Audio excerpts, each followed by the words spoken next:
Next item on the agenda is a study session, Berkeley, Oakland, Emeryville Transit Study. Good evening, Commissioners. Yes, we get to talk about the Emeryville, Berkeley, West Oakland Transit Study. And so far, in the fall, we had a bunch of meetings to find out from people what trips they were taking or wanted to take and what problems they were having with transit and what ideas they had. So then we went off and developed some options and defined them and evaluated them.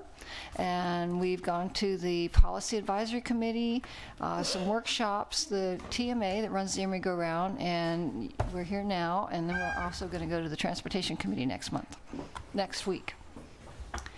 So today's topics are some potential AC transit route changes, potential connector routes, connector modes, bus types and streetcar, service and stop features, and local funding sources. So we call this the grid option, but it's AC Transit staff's potential changes that they plan to present to their board to do if they get some money. And it's called the grid option because AC Transit is trying to have a grid approach to their routes. And as you can see, they're seeing the public market as a sort of a hub that they want to extend several things to, and that's mostly because it's across the pedestrian bridge from the Amtrak station, which they don't think they can serve well from the east. I forgot to ask why. But so they're proposing a new 13 bus from there up Stanford and Alcatraz to Rock Ridge and beyond, extending the 49 in Berkeley on 7th Street to Public Market, straightening out the 26 so it can zip down Mandela instead of going down Peralta to the West Oakland BART, restoring the 57 on 40th from San Pablo and up Shell Mound Street, and a redesigned 12 going directly from downtown Berkeley to the West Oakland BART station on Adeline and alongside our Triangle neighborhood. In the workshops, people expressed a desire for a better direct connection from Emeryville to downtown Berkeley, which is not in here, and but they supported the extensions into Emeryville. We developed a trunk line option, but we sort of decided that after looking at ridership projections, it wasn't going to be very popular, so we didn't study that any farther. And then the consultant, CDM Smith, they developed a circulators option. So this is, the two in Emeryville are kind of extensions of the current Emery Go-Round. So it would go from Ashby BART into Emeryville and south, and then back to MacArthur BART, one for Hollis and one for Shell Mound. And then there's one in Berkeley, similar. Most people are saying it should go to the North Berkeley BART station to not duplicate the bus on University, and then go down through the corridor and over to Ashby BART. And then one for West Oakland BART. They were thinking about, there are a bunch of medical shuttles that go to the hospitals from MacArthur, so I think they're thinking about could that be consolidated with a partnership with all those hospitals. So from there to MacArthur BART and then over to Mandela and down to West Oakland BART and over to Jack London Square. Most people were thinking probably 3rd Street's the best place to go over to Jack London Square. West Oakland Specific Plan sees it as a potential development area, and it would go to the ferry. So out of the first workshop emerged an idea of overlapping routes, going from like North Berkeley BART through Berkeley and Shell Mound Street and over to MacArthur BART and the hospitals, and then from Ashby BART down through Hollis and Mandela to West Oakland BART and Jack London Square. And that option was pretty popular with the other two workshops. So we're also thinking about modes, what type of vehicle. The older shuttle buses that the Emery Go-Round used to use is a smaller bus that it takes a long time to load a disabled person, and strollers are difficult and doesn't last as long, but it's supported growth in Emeryville up to now, and now they are moving toward a more conventional bus similar to what AC Transit runs. And that's a bus that has a kneeling bus with ramp, better than the smaller shuttle, and it holds more people and it goes faster partly because of that. And it's improved access for employees and residents everywhere. That's what AC Transit mostly uses. An enhanced bus, the models we're looking at are the B in Oakland on Broadway, which is a branded bus, and the Rapid on San Pablo. It's kind of BRT light, but without the dedicated lane. But you could it's the same bus, but you could make it work better by making curb extensions for level boarding, and the Rapid already has signal priority, and possibly on-street fare payment stations, kind of like parking meters. So it's the same bus, but it would be faster if it had those enhancements on the street. And BRT, I think with dedicated lanes, has helped to support growth in Eugene and Cleveland. Then there's the streetcar. And the streetcar is a lower vehicle. It would be easier to make curb extensions for level boarding. And it's a bigger vehicle. It takes longer to stop and start, which is why it's a little bit slower than an enhanced bus, but it's also why it gives us a smoother ride. And of course, the rails are a big capital investment that you can pay for over 30 years. And it looked like that might make sense toward the end of a 20-year planning period for the Emeryville part of the area. And it has supported growth in Portland and Seattle, and I know some of those are in traffic. This would be a streetcar in traffic, because we don't think that it's going to be possible to have a dedicated lane here soon. So comparing the modes, you see the streetcar cost really high because that includes the capital investment, which can be paid back over more time. If you annualize the costs, it wouldn't be quite that much bigger. O&M costs kind of go up with the size and speed. And new riders are the orange in that graph, and then the total riders are green. So they go up with the vehicle capacity, although they do go up a little faster with streetcar. Looking at other cities, the consultants estimated that more people would switch to streetcar. And then the reduction in vehicle miles traveled, which of course reduces air pollution, is just a multiplier of the new passengers. We also want to think about what features are most important. Is it vehicle frequency, time transfers, vehicle speed, signal priority, curb extensions, safety and security, cameras, lighting, stop improvements? A lot of people really want shelters and real-time arrival info and benches and trash cans. Cleanliness is really important. Some people were saying Wi-Fi is not important for such a short line kind of service. And maybe the most important thing is what local funding sources can we use? Anything that is done will need both local and other funding sources. So what do you think about the idea of expanding the Emery-go-round, or there being additional P-bids, or expanding the P-bid, put it that way, or additional P-bids, or parcel taxes, or now there's a new option, local gas taxes, or developer fees, or maybe even fares. This is new because it's not in your staff report because I just did it. I closed down the questionnaire. We got 500 responses, and people are saying that they would wait 10 minutes and then they would find another way to get there, mostly. Fewer stops, we asked them fewer stops for faster travel or more stops for easier access, and 60% of them wanted fewer stops for faster travel. So it's still split, but that's the majority. People like the Express Rapid bus. They think it's more cost effective than a streetcar. It's a plurality, there's no majority there. A lot of people don't care what it is, just so long as it gets them there. In terms of routes, more people would use the Emery-go-round routes, the Emeryville to West Oakland BART, Public Market to Rockridge, that new AC Transit potential, and extending the 57. Those were the most popular ones. And people wanted to connect Emeryville to West Oakland, West Berkeley, downtown Berkeley, and San Francisco. And there's been comments that we want to keep the Emery-go-round. There are some things about the Emery-go-round people would like to see improved. Some of that is service and some is information. People want to, the consultants were saying, well, yes, we would still have the Watergate Express service. It's not shown in this option, but we would assume it would still exist.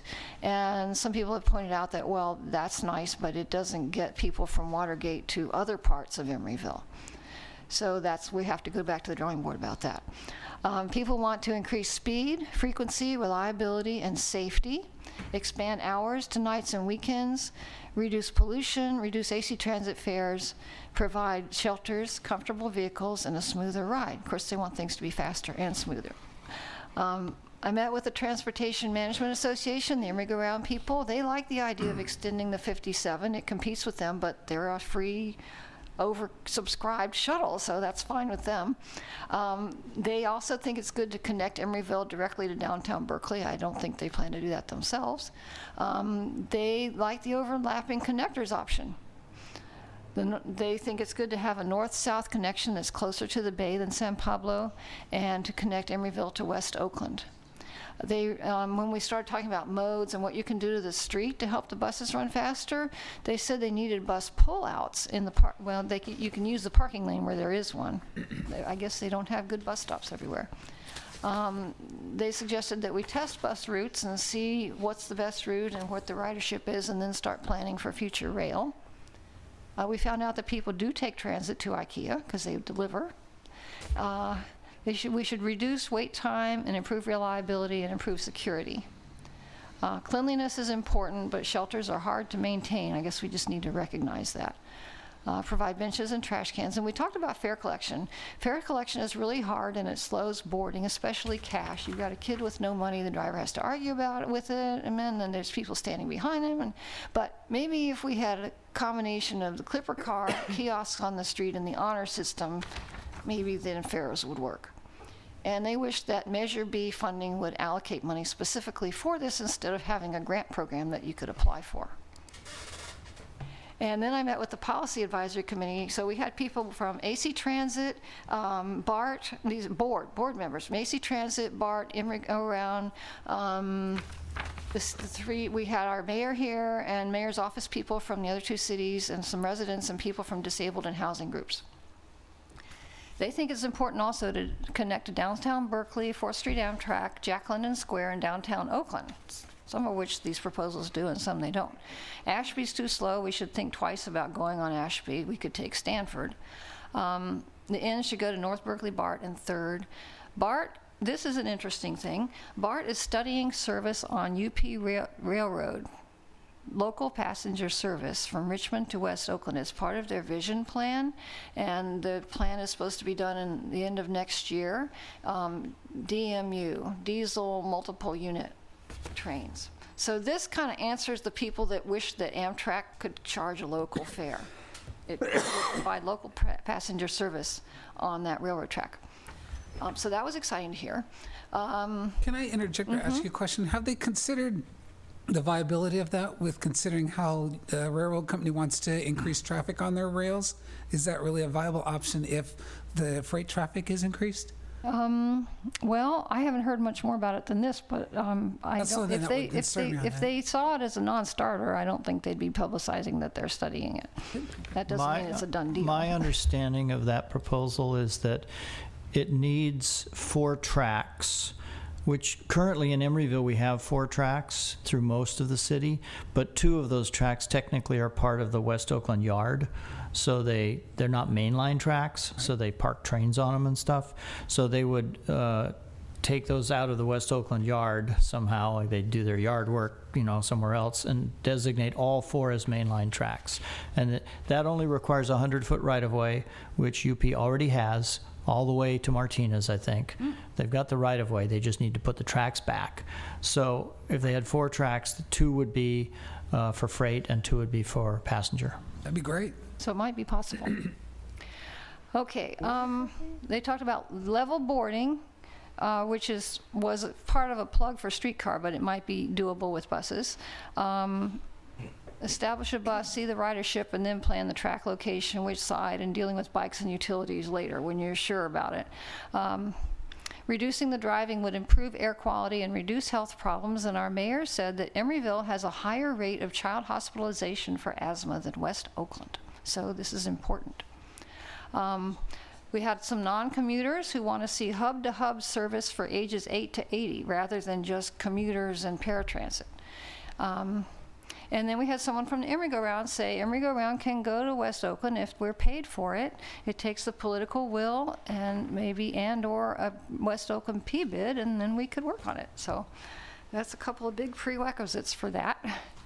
And we had someone saying the Easy Pass should be made a condition of approval for development, and that it's, I have to say, someone said that this was not on the Policy Advisory Committee, but someone said that if you could give everybody that rides the Emeryville an Easy Pass cheaper than you can run the Emeryville. So that's food for thought. I haven't checked the numbers. It's hard to get, and then this is an important point, it's hard to get on BART at West Oakland at peak time, so AC Transit is looking into increasing Trans-Bay service. So the next things that are happening, I forgot to write down, I'm going to the AC Transit Board on June 11th, and then we go to our City Council on June 17th, and then we take all these comments and come up with a draft report and come back in September, October, and hearings in December, January. So what we hope to come up with is defining a project that we can then do environmental review on, get into the county plan, get into the regional plan, start trying to get funding for once it's defined. So I know that we have at least one person, a member of the public, who wants to speak. So I might suggest that you might want to ask me clarifying questions, listen to the public, and then tell me what you think about these questions. Do AC Transit staff's potential route changes meet the area's needs? Will the connectors linking the BART stations help people get around? And do you like that better, or the overlapping connectors, the individual cities or the overlapping? Which transit modes will receive the most support? And which transit features are most important, and what local funding sources are worth considering. So that concludes my report, and I'll be happy to answer any questions. I've got a question. Do you know what AC Transit's thoughts were behind the fact that the 13 would go to Rockridge and the 12 would go to downtown Berkeley, so that you would need to switch, basically transfer from the 13 to the 12 to go to downtown Berkeley? Well, I think they weren't thinking about how to make Emeryville connect to downtown Berkeley when they designed those two routes. They thought, they're thinking grid. But we're saying, hey, we want to go someplace that's not a grid, it's a diagonal. Well, downtown center part of Emeryville is already connected to downtown Berkeley by the F-bus. The F-bus. Yeah, which doesn't show in here. No, that map is of potential changes. It doesn't, we had a map that had the existing routes on it, nobody could read it, so we simplified it. Okay. Any other questions? Thank you. We'll open the meeting to the public. Do members of the public wish to speak? Betsy Cooley, and I'll start off by saying that I've attended several of the presentations, and I found them to be sort of overwhelming, and I found it a little bit difficult to figure out exactly what they were suggesting. I did talk to Diana yesterday, and I feel I have a better understanding. I spent a lot of time studying the maps. One thing that does concern me is that service to the peninsula where I live, and as do many 2,500 other people, is not shown on the maps as service. And at the workshop, several staff people mentioned that that we would get the same service that we always had. But I've also had discussions with other people who are proposing that we not have the Shellman-Powell, that we have other possible means of routes. And so it sort of concerns me that that's sort of up in the air and that there's nothing, actually listed. And if in fact we are going to have the Powell-Shellman, well, why not put it on here? And then at that point, if people do start wanting to do other things and making changes, at least the public will at least have something to look at and say, okay, this is what's being proposed, and now somebody wants to do something different, and we can follow it. Leaving it just blank when everything else is filled in. I mean, all of the other, the Powell, Shellman, Hollis routes, they're all on this map. In addition to that, there are routes that go out to all over Berkeley and all over Oakland. It isn't just, just the EBOT area. I mean, it includes a fairly large area, and so to leave, we started with the Emeryground, and for 19 years we've had the Emeryground service on the peninsula, and I would like to see it on the map. So that would one thing I would request is that it be added to the map. And if they're not planning on doing that, that they start to notify us that they're planning on, other things, and let residents, chime in on what they think about it. Another comment, I may at some point I don't want to waste too much of your time, I may put some more of these comments in writing and send it out to people. But one other thing that I noticed is that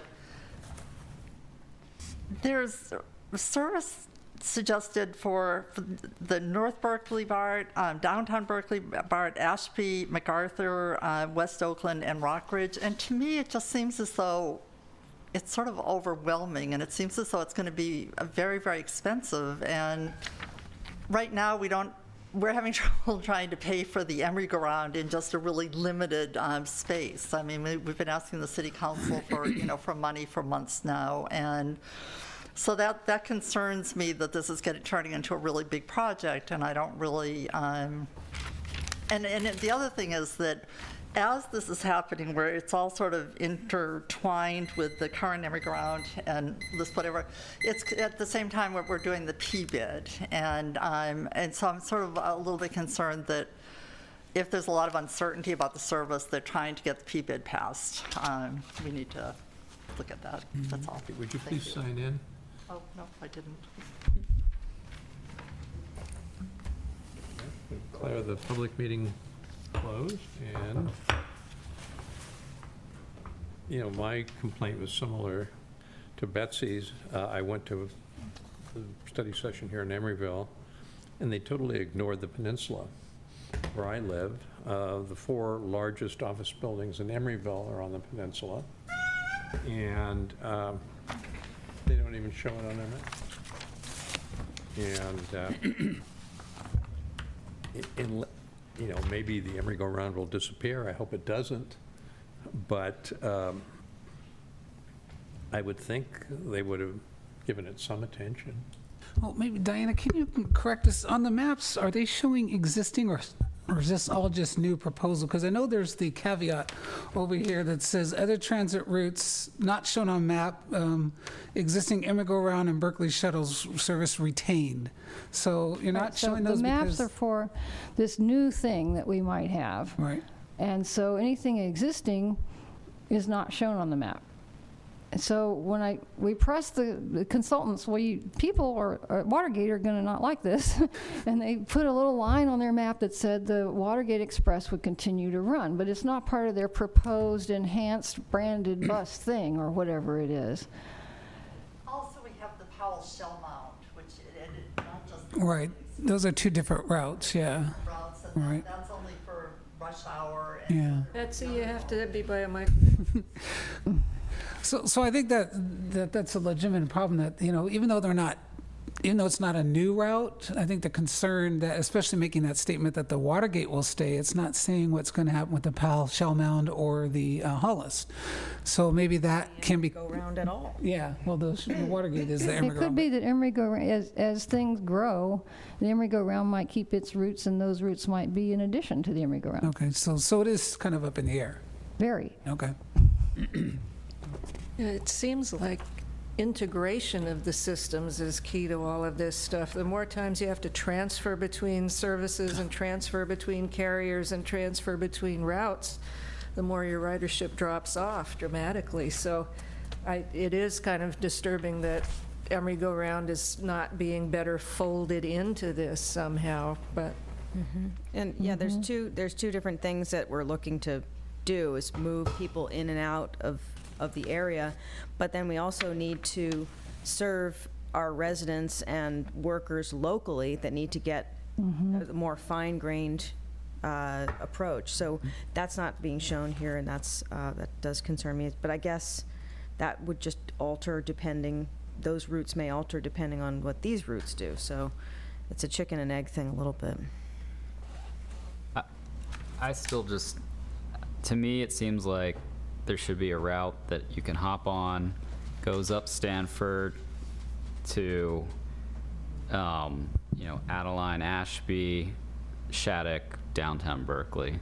And I mean, if I, based on this, if I want to go to, I'm a vegetarian. If I want to go to herbivore, I have to get on the 13, then the 12, which goes down Martin Luther King instead of Shattuck, which is a more kind of residential street in that area, then goes up to North Berkeley BART, and then I got to walk 5 blocks back. So it's just, I mean, that whole corridor, I mean, there are definitely some strips of it that are not very, there aren't a lot of businesses or much density, but the vast majority of it's pretty dense, and the downtown Berkeley along Shattuck, I mean, that commercial corridor extends pretty far south from downtown Berkeley BART. So just the having to transfer and having to go down Martin Luther King would pretty much prevent me from taking that route, and I'd probably drive. So it's just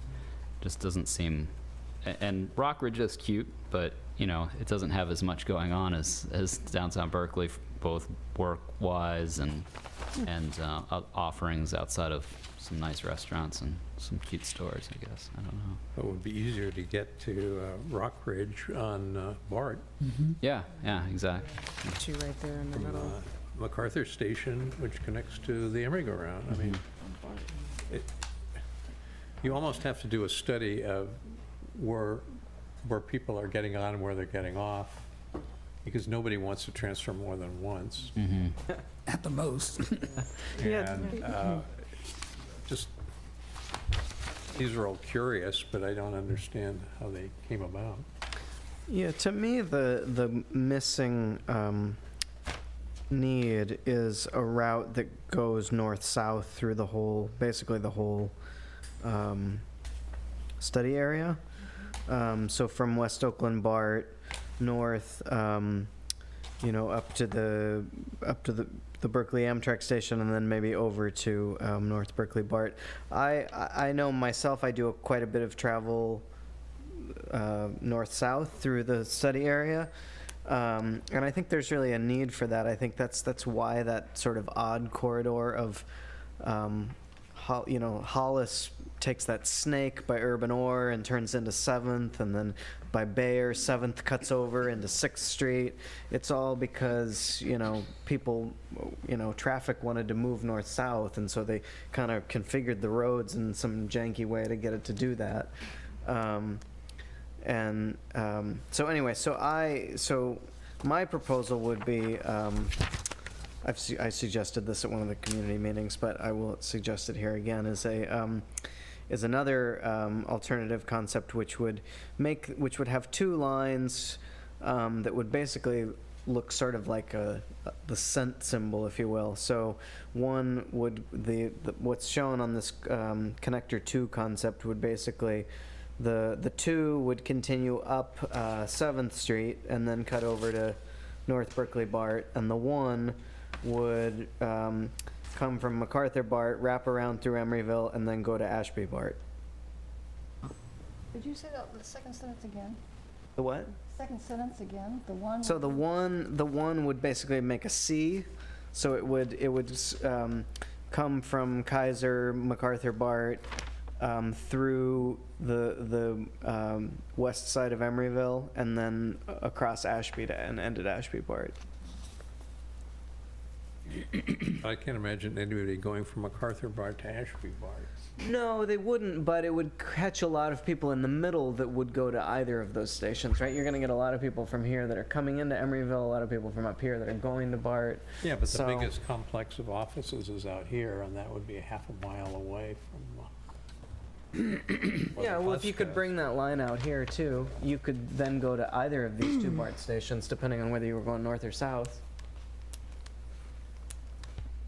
But then it competes with the Emeryville round, so. Well, I think this is in lieu of the Emery-go-round, no? So what you just said on those variation on this connector service thing, you were saying that the Route 1 would be split into 2, and so that there'd be 3, did you talk about West Oakland at all? So it'd be one route that would do this. They can't see you on If the. Diana could Out of point this world, to yeah, the yeah. map Yeah, And with another the route with the arrow, with the Do it. mouse. So what Commissioner Moss is suggesting is the red line that goes from Ashby BART down Ashby to Emeryville would be a blue line. Yes. That would be Route 1. And then the Route 1 line that goes north into Berkeley would be a red line. So the red line would go all the way from North Berkeley BART or Berkeley BART down through the study area and then continue as it's shown in red all the way down to West Oakland, Jack London Square. And the blue line would be more of a C shape from Ashby BART looping through Emeryville and back to MacArthur. And could And extend Kaiser. out to Watergate. And yes, Yeah. potentially. And Is that Park- correct, and Commissioner Moss? So that would give you north-south as well as east-west. North-south, the whole length, Yeah. as well as the connections to BART. Yeah, exactly. I Because, think that makes sense. yeah. My only problem with that is running a bus up Ashby. That's just a Yeah. recipe for disaster. That turns into one lane in many places. That is horrendously trafficked. So I don't know what street we could pick in lieu of that. That's why I kind of like the idea of what Commissioner Gunkel is saying, is running it through Stamford and up into downtown Berkeley. I think taking the route that is the 13 and the 12 and combining that into just coming from Emeryville and looping up into downtown Berkeley. I've taken the F and when I was unable to bike, and it took me 50 minutes to get from downtown Berkeley to home. And I've walked that in that amount of time. I mean, it's just 4 miles. And the F is, and when I get into my comments, I'll get into that more, but the F route is underutilized because it is a really poor route and it can be improved with really minimal adjustments. Yeah. And I've got a whole list, as you kind of expect, that I'll go when it's my turn. I mostly agree with you about the F. I do have a vested interest in it continuing to serve the 40th and San Pablo, where I do think a lot of people utilize it, but it's painful along Market Street. Like, it makes a stop every other block, and I think you could eliminate about 2 out of every 3 stops, and it would speed it up quite a bit.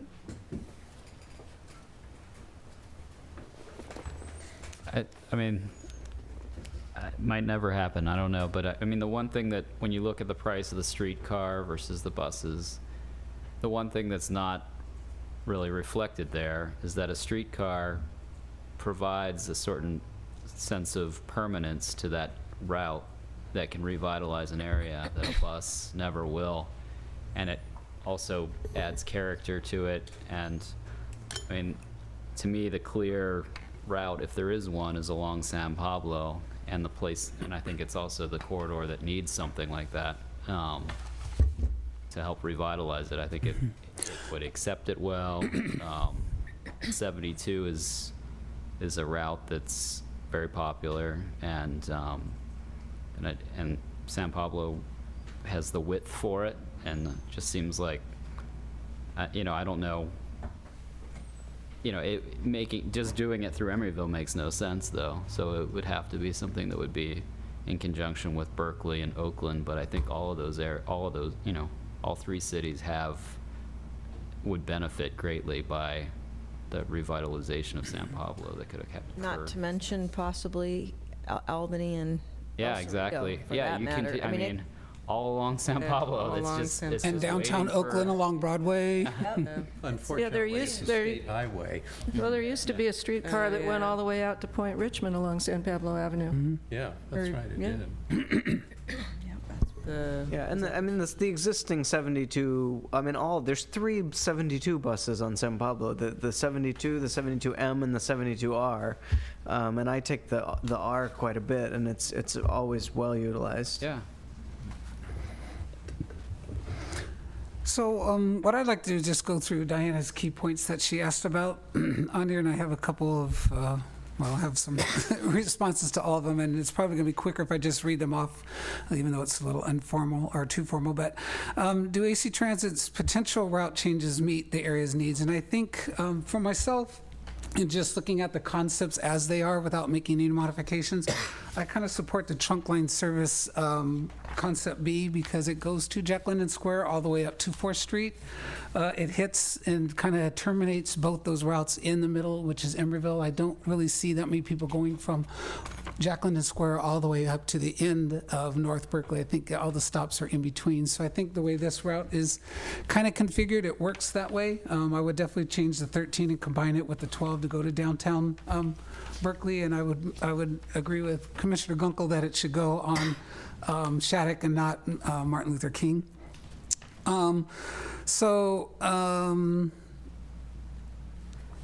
Yeah, that will take people kind of where they want to go, I think. The one noted problem is nothing new covers the Emeryville Peninsula, and the area will always be dependent on the immigrant round. I think that we really need to make that part of that's a large population, that's a large work area, and I think all transit authorities, be it AC Transit as well as our own PBID, needs to recognize that that population needs to be served.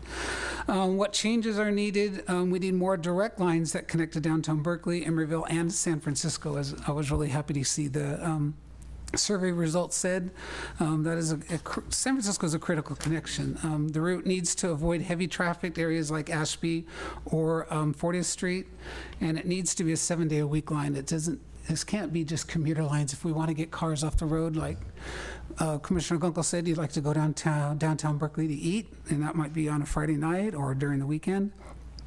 Will the connectors linking the Berkeley BART stations help people get around? I believe connecting to the BART from our western neighborhoods is a good thing. I don't believe it should be the only thing we consider. Connecting our own local neighborhoods is also important. Neighborhoods like Jack London Square, 4th Street, and even Rockridge, and I think downtown Berkeley as well. Do you have a recommended route? This is where I believe the F route should be a more direct connection with downtown Berkeley, Emeryville, and San Francisco, and it needs to stay a 7-day-a-week line. I would really hate to see. And we always are talking about connecting with BART so we can get into the city. And I don't know if anyone has taken the F line from Emeryville to the city. It is twice as fast and cheaper. And it takes you right to the downtown area of San Francisco. And if you wanted to go further beyond that, you can pick up BART from there and go further. You can get to downtown San Francisco from Emeryville faster than you can get to the BART station at MacArthur from Emeryville. So I think we need to change the concept in the way we look at transit and look at better connections to San Francisco than just BART. I think BART's a great alternative, and it's always good to have more than one way to go. So which transit modes would receive the most support and opposition from public and officials? I believe buses are always viewed as the cheapest and most flexible option, but if it works so well as being flexible and less expensive, why have we had it for like a half a century and it's still only marginally successful as a mass transit option? Streetcars, on the other hand, are viewed as expensive and fixed. Thing is, their fixed component, as Commissioner Gunkel said, is what makes them so successful. And it's a known case that the return on, and it's all known but not often mentioned, that the return on investment via economic development is very high on a streetcar route. And unfortunately, this is a case where ignorance is not bliss, that people just see the expense of installing them, and that's all it is. And then it was mentioned something about the concern of utilities in establishing the tracks. The streetcar that we're showing in the model, which is what the most light, it's not a light rail, it's actually lighter than light rail. And construction of those only go down about a foot deep, so they don't impact any utilities. And what Portland and other cities have found is they could do a block a week. So it's a pretty fast installation, and it doesn't really impact the utilities. But just as an example, and I have a list of several different cities here, but what we need to research is the actual cost of the installed system. The new system that's being deployed in Tucson, Arizona is running at $50 million a mile. And that includes their vehicles and their maintenance facility as well, not just the tracks. Portland's complete system on average was under $50 million per mile, but its return on investment was over 4,000%.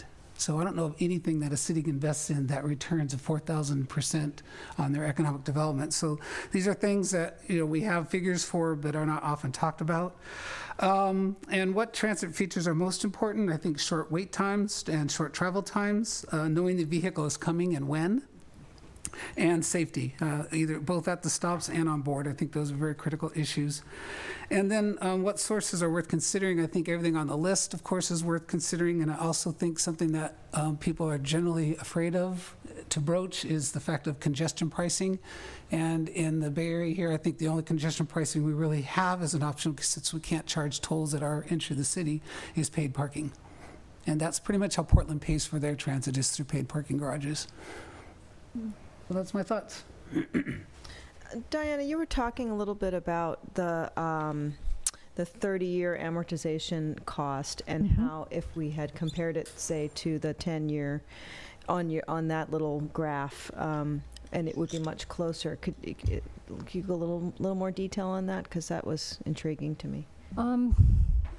Yeah, but if you're building, I realized after the first workshop that what we were doing was sort of similar to comparing the cost of building a new school to comparing to the cost of buying a bunch of new desks. That if people decide to build a new system, they'll sell bonds. And they'll take 30 years to pay it off, and the system will still be there when it's paid off. So you can't really just look at the capital costs and say, oh, this is too big.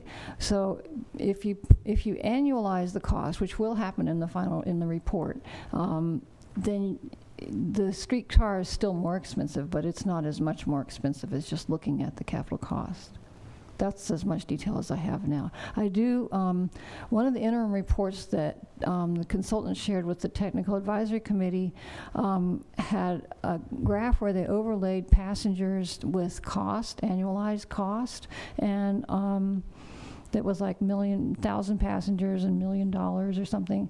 And it started to look like by 2035, the end of the planning period, for the Emeryville connectors, it would maybe make sense. The passenger line on the graph starts to poke up above the cost line. Yeah, and like you say, the cost, having that stable connection would enhance the development throughout our city as well as the East Bay altogether. So it's a really, really excellent idea.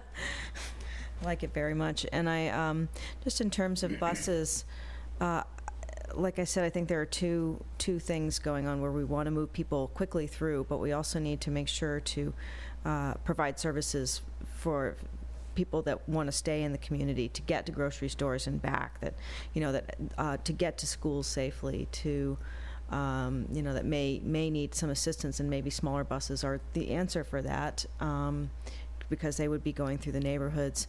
Larger buses, I like the idea of the more branded buses with in areas dedicated lanes, and I'm not sure we'd be doing raised, but you're talking about curb cutouts that were a little bit raised to provide faster service. I think having real-time connection information and also, as much as possible, coordinated connections between buses and other in other areas is very helpful, and that would be, and also safety and cleanliness on the bus. I also think that BART needs to run 24 hours, but I'm just saying that. We can talk later. I got a scoop on that from one of the board members. Right. Any other comments? Yeah.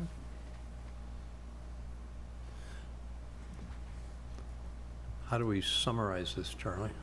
Oh, I think you've summarized. Okay. I mean, Diana, do you feel that you need any further comments or information? No, fortunately, we don't have to come up with a resolution today. So I've been sending voluminous comments from all these groups to our consultants, so we're going to have some big head scratching before we come up with the draft. So thank you very much. I believe we are scheduled for a city council study session on June 17th. June 17th, and after that, then we will go back and prepare a a a report. draft report. And that's when we'll see this next, when there's a draft report? Right. Yes, in your September meeting, which is on October 2nd. Yeah, right, Oh, right. right. Forgot about that. Next item on the agenda is commissioner comments. I'd just like to thank Charlie for the tour we had last Saturday. It was very interesting. Our pleasure. We enjoyed it too. I just had a brief comment. I'm not sure if everyone received this invite to the East Bay Mud project update luncheon. I went last year. I plan on going again this year just to see how their projects are coming along. So if anyone's interested, any feedback from that meeting, just let me know. Yeah, I accept I've the RSVP'd invitation. also. Okay, well, I'll see you there. Yeah. Last year, I think I was the only Emeryville person there, so it's good there. There will be a lot of Berkeley people there. It's 2 blocks from work, so I don't have an Oh, excuse. that's, there you go. There you That's your go. excuse. Yeah. Yeah. No further comments. We'll adjourn the meeting.